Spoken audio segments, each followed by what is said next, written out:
नमस्कार, आप देख रहे हैं सत्य हिंदी। मैं निकिता आपके साथ। एक नजर डालते हैं अब तक की सुर्खियों पर। ईरान का दावा, F-15 लड़ाकू विमान मार गिराया। G7 देशों के बयान पर ईरान ने दी तीखी प्रतिक्रिया। हमसे संयम बरतने की अपील करना गलत। ईरान से जुड़े सरकारी मीडिया ने बताया है कि होर्मुज द्वीप के पास एक F-15 लड़ाकू विमान को मार गिराया गया। फार्स न्यूज एजेंसी के अनुसार देश के संयुक्त वायु रक्षा मुख्यालय ने कहा कि दक्षिणी तटीय आसमान में जमीन से हवा में मार करने वाली रक्षा प्रणालियों द्वारा एक दुश्मन F-15 को रोका गया और निशाना बनाया गया।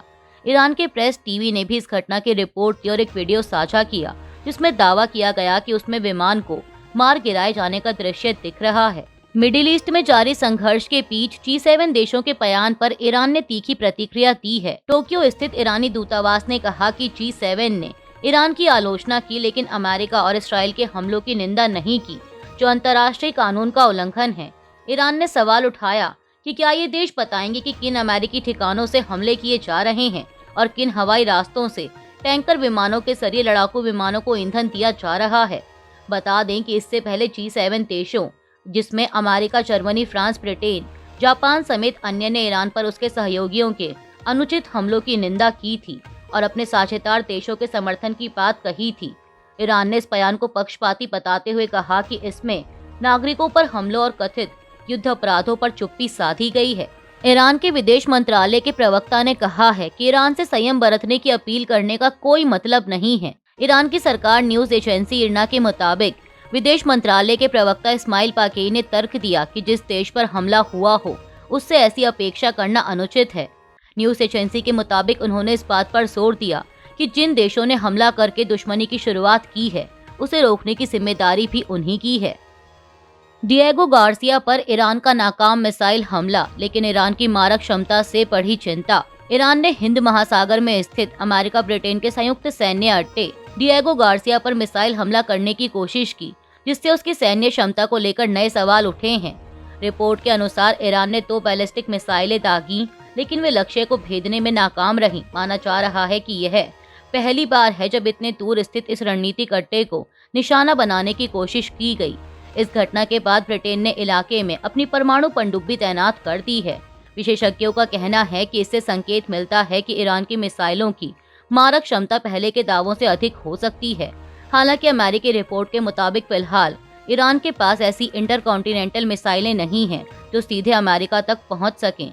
इस घटना ने क्षेत्र में सुरक्षा चिंताओं और तनाव को और बढ़ा दिया है। न्यूज एजेंसी रॉयटर्स की जांच और अकादमिक शोधकर्ताओं के विश्लेषण में सामने आया है कि 9 मार्च को बहरीन में हुए धमाके में संभवतः अमेरिका द्वारा संचालित पैट्रियट एयर डिफेंस मिसाइल शामिल थी। इस घटना में बच्चों सहित 32 लोग घायल हुए और कई घरों को नुकसान पहुंचा।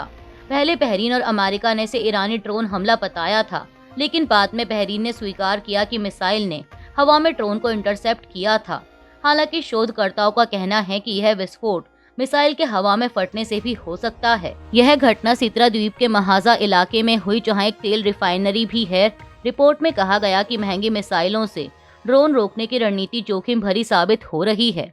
वहीं उस रात बहरीन की एयर डिफेंस प्रणाली रिफाइनरी पर हमले को नहीं रोक पाई। क्यूबा में फिर ब्लैकआउट, करोड़ों लोग प्रभावित। बिजली संकट से क्यूबा में बढ़ा जन आक्रोश। क्यूबा में एक हफ्ते के अंदर दूसरी बार राष्ट्रीय बिजली ग्रिड ठप हो गया, जिससे 1 करोड़ से ज्यादा लोगों के घरों और कारोबारों की बिजली कट गई। क्यूबा ऊर्जा मंत्रालय ने बताया कि नेशनल इलेक्ट्रिकल सिस्टम पूरी तरह बंद हो गया है और उसे ठीक करने का काम जारी है। ग्रिड ऑपरेटर जरूरी सेवाओं जैसे अस्पताल और पानी की सप्लाई को पहले बहाल करने की कोशिश कर रहा है। बता दें कि इस देश में इस महीने 3 बड़े ब्लैकआउट हुए हैं, क्योंकि अमेरिका की तरफ से ईंधन पर लगाई गई रोक के कारण विदेशी तेल का आयात बंद हो गया है, जो बिजली घरों को चलाने के लिए जरूरी है। लगातार बिजली संकट से लोगों में नाराजगी बढ़ रही है। राजधानी हवाना समेत कई जगहों पर लोगों ने प्रदर्शन किए। इस बीच मोरोन शहर में कम्युनिस्ट पार्टी दफ्तर पर हमला और आगजनी की घटनाएं भी सामने आईं, जबकि क्यूबा में बिना इजाजत के प्रदर्शन करना गैर कानूनी है। केसी त्यागी आरएलडी में शामिल, बोले आरएलडी और जेडीयू में कोई फर्क नहीं है। जनता दल यूनाइटेड यानी जेडीयू से इस्तीफा दे चुके वरिष्ठ नेता केसी त्यागी ने रविवार को राष्ट्रीय लोक दल यानी आरएलडी का दामन थाम लिया। केसी त्यागी केंद्रीय मंत्री जयंत चौधरी की मौजूदगी में आरएलडी में शामिल हुए। इस मौके पर उन्होंने कहा कि आरएलडी और जेडीयू में कोई फर्क नहीं है। दोनों के आदर्श चौधरी चरण सिंह, कर्पूरी ठाकुर और राम मनोहर लोहिया हैं। एक वक्त ऐसा भी था जब नीतीश कुमार और चौधरी अजीत सिंह मिलकर एक पार्टी बनाने वाले थे। उन्होंने कहा कि मैंने अपने राजनीतिक जीवन की शुरुआत आरएलडी से ही की थी। हम चौधरी चरण सिंह का बचा हुआ सपना पूरा करेंगे। भविष्य में चुनाव लड़ने के सवाल पर केसी त्यागी ने कहा कि नहीं, मैं लोकसभा और राज्यसभा दोनों का सदस्य रह चुका हूं। ईरान ने इसराइल की ओर फिर दागी मिसाइलें, आईडीएफ ने जारी किया अलर्ट। ईरान खाड़ी में समुद्री सुरक्षा के लिए सहयोग को तैयार। आईएमओ प्रतिनिधि, बगदाद हवाई अड्डे के पास स्थित एक सैन्य अड्डे पर ड्रोन हमला। इसराइल डिफेंस फोर्सेस ने दावा किया है कि थोड़ी देर पहले ईरान की तरफ से इसराइल की ओर मिसाइलें दागी गईं। आईडीएफ ने एक सोशल मीडिया पोस्ट में बताया कि डिफेंस सिस्टम खतरे को रोकने के लिए काम कर रहे हैं। पिछले कुछ मिनटों में होम फ्रंट कमांड ने संबंधित इलाकों में मोबाइल फोन पर लोगों के लिए सुरक्षा निर्देश जारी किए हैं। आईडीएफ ने लोगों से आग्रह किया है कि वे जिम्मेदारी से काम लें और निर्देशों का पालन करें जो उनकी जान बचा सकती है। आईडीएफ ने कहा कि अलर्ट मिलने पर लोगों को सुरक्षित जगहों पर जाना चाहिए और नई घोषणा होने तक वहीं रहना चाहिए।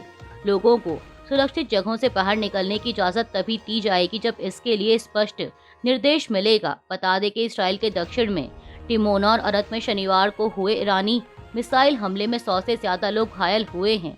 मीडिया रिपोर्ट के मुताबिक ईरानी बैलिस्टिक मिसाइलें इसराइल की हवाई रक्षा प्रणाली को भेदते हुए परमाणु रिसर्च सेंटर के पास तक पहुंच गई, जो पहली बार हुआ है।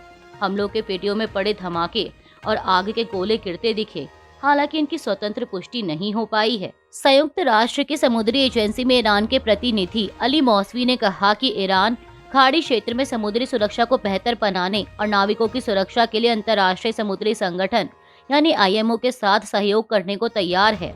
समाचार एजेंसी मेहर ने रविवार को यह रिपोर्ट दी। अली मौसवी ने कहा कि होर्मुज जलडमरू मध्य उन जहाजों को छोड़कर जो ईरान के दुश्मनों से जुड़े हैं, बाकी सभी जहाजों के लिए खुला है। उन्होंने आगे कहा कि इस संकरे जलमार्ग से गुजरना तेहरान के साथ सुरक्षा और संरक्षा व्यवस्थाओं का समन्वय करके संभव है। राहुल गांधी का मोदी सरकार पर तीखा हमला, वैश्विक युद्ध असर दिखाएगा, महंगाई बढ़ेगी। राहुल ने रुपए में गिरावट और महंगाई के गिनाए 4 बड़े असर। लोकसभा में नेता प्रतिपक्ष राहुल गांधी ने देश में महंगाई की नई लहर आने की आशंका जताते हुए रुपए की तेज गिरावट और ईंधन की बढ़ती कीमतों को इसका बड़ा कारण बताया है। उन्होंने कहा कि अमेरिका, इसराइल और ईरान के बीच जारी युद्ध के कारण वैश्विक ऊर्जा बाजार में उथल-पुथल पड़ी है, जिसका सीधा असर भारत की अर्थव्यवस्था पर पड़ सकता है।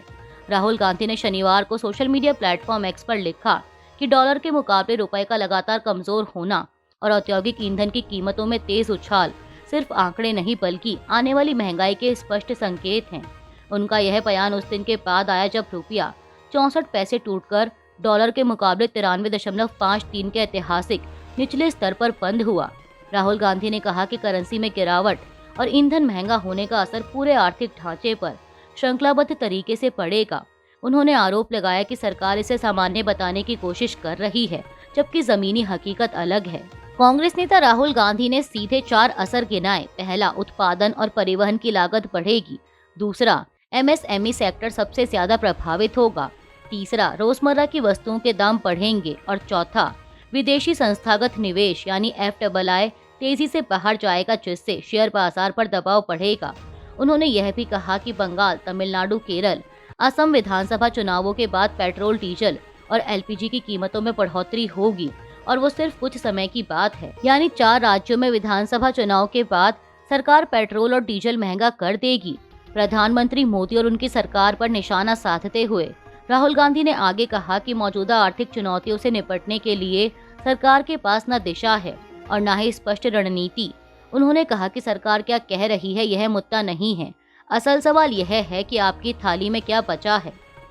बंगाली हिंदुओं पर 1971 हिंसा को जेनोसाइड घोषित करने की मांग। डेमोक्रेट सांसद ने कांग्रेस में पेश किया प्रस्ताव। अमेरिका में ओहियो से डेमोक्रेट सांसद ग्रेग लैंड्समैन ने कांग्रेस में एक प्रस्ताव पेश किया है, जिसमें 25 मार्च 1971 को बंगाली हिंदुओं के खिलाफ हुए अत्याचारों को नरसंहार और युद्ध अपराध के रूप में मान्यता देने की मांग की गई है।